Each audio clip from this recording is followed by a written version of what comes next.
SSC GD constable अभी return exam आपका होने वाला है। स्ट्रेटजी क्या होनी चाहिए आपकी एग्जाम देने की? देखो भाई, मैं आपको पहले बताता हूँ। मैंने यूट्यूब पे टारगेट स्कोर बनाया हो, आप यूट्यूब पे सर्च मारो अजय राजपूत एसएससी वाला, वहाँ प्ले लिस्ट में जाओ, ऊपर लिखा है मैंने safe score and target score 2026, वहाँ पे अपनी स्टेट का चेक कर सकते हो। मैं आप लोगों को बताने वाला हूँ रिटर्न एग्जाम क्या सोच के देना आप लोगों ने। देखो भाई, सबसे पहले अभी आप रिवीजन करो, रिवीजन, और मैंने टॉपिक भी डाले हैं इंस्टाग्राम पे। मैं कोशिश करूँगा कौन कौन से टॉपिक से करंट अफेयर आते हैं वगैरह वगैरह, वो सब आपको पूरा इन्फॉर्म करता रहूँगा। ठीक है, सब्सक्राइब कर लेना मेरे चैनल को।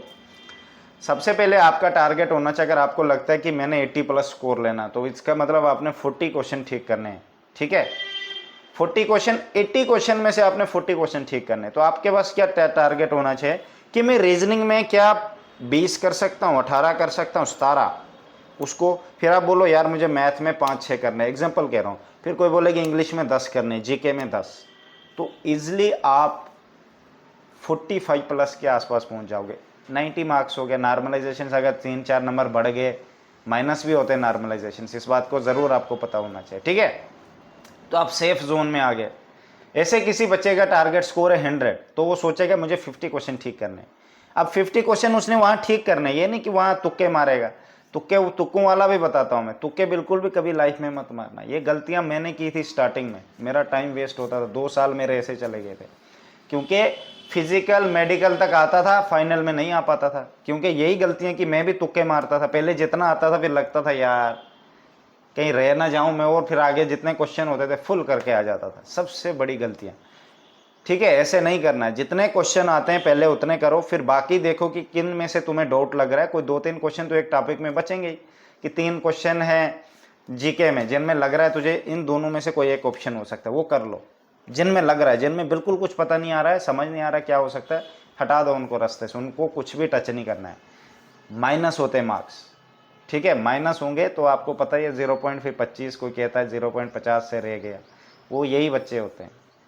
ठीक है, टारगेट स्कोर अगर आपने 50 क्वेश्चन ठीक करने हैं, मतलब 100 का है, तो आपने किसी का बच्चे का 60 क्वेश्चन ठीक करने 80 में से, तो आपको उसको उसी हिसाब से चलना। सबसे ईजी होता है रीजनिंग होती है, उसके बाद हिंदी इंग्लिश ईजी होती है। मैथ जिस बच्चे को आता है, मैथ बहुत ईजी होता है, ट्रिकी होता है पर ईजी होता है। जिसने पढ़ा है, जिसको आता है, जिसको मैथ की नॉलेज है, उन्हीं की बात कर रहा हूँ। बाकी बच्चे नहीं पढ़ते मैथ में, इसलिए 20% ऐसे होते हैं जो 20 में से 20 क्वेश्चन करके आते हैं, कुछ ऐसे होते हैं 10 ही क्वेश्चन कर पाते हैं। ठीक है, मैथ का इस हिसाब से चलना है। फिर पीछे बच्ची जीके, जनरल नॉलेज में देखो थोड़ी टफ आता है। टफ इसलिए सिलेबस बहुत होता है, वो कहीं से भी पूछ लेते हैं, थोड़ा सा पूरी बुक में से एक साइड से कोने से एक डेट पूछ लेंगे आपसे, मोहम्मद गोरी फर्स्ट फाइट कब तैरा, वो जो भी है आपको पूछेंगे, 1191, 1192, ऐसे ऐसे कुछ होता है। तो इस बात का ज़रूर ध्यान रखना मेरे भाई। ठीक है, तो आपने ये टारगेट्स ऐसे सोच के चलना है। ये अभी घर में स्ट्रेटजी बनानी पड़ती है कि अगर मैं टारगेट स्कोर आपको 100 दे रहा हूँ, तो आपको होना चाहिए कि यार मुझे 100+ कैसे करना है। मतलब मुझे 50 क्वेश्चन राइट करने हैं, एक क्वेश्चन के 2 नंबर होते हैं। अगर आप सोच रहे हो कि यार मैं रीजनिंग में 15 कर लूँगा, तो जीके में मैं कितने कर सकता हूँ, ऐसे से प्लस करो, अपनी नोटबुक निकालो, उसमें टारगेट बनाओ कि आपको कैसे कैसे वहाँ पे क्या करना है। समझ गए, ये पहले करना होता, अचानक से उधर आता है फिर फट जाते थे, अरे यार मुझसे नहीं होगा, क्या है इधर, क्या नहीं होगा तो किस लिए रो रहा है, हमारे लिए रो, हमें कोई फर्क नहीं पड़ता भाई।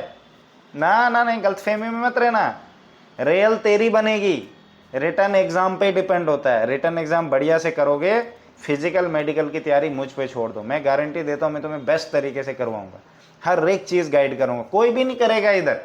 तुम फिजिकल भी किसी के अंडर चले जाओगे ना, वो जस्ट पैसे कमाने के लिए आपका फिजिकल करा रहे हैं, उनको कोई नॉलेज नहीं होता है, बस दौड़ा रहे हैं। दौड़ा क्या, दौड़ तो बंदा खुद भी लेता है, थोड़ा सा पता होना चाहिए, दर्द हो गई, कुछ ऐसी प्रॉब्लम हो गई, उसको कैसे ठीक करें। बस रनिंग करना कौन सा कोई, मुझे बताया ना, रनिंग करने के लिए हमें क्यों किसी की ज़रूरत पड़े भाई, है ना, क्यों पड़े किसी की ज़रूरत, गाइड करने वाला होना चाहिए, गाइड। वो गाइड करते ही नहीं अच्छे से, घोड़े की तरह दौड़ा रहे, उनको पता ही नहीं लिवर फैटी है, तो क्यों घोड़े, बंदा ही मर जाएगा, पता ही नहीं होता है, बस दौड़ा रहे दौड़ा रहे दौड़ा रहे, वो बचना कहीं अचानक से बन जाता है, तकलीफों से निकल निकल। ठीक है, इन बातों का जरूर ध्यान रखना। बक्स रिटर्न में भाई रियल बना देना मेरे भाई, बेस्ट ऑफ लक।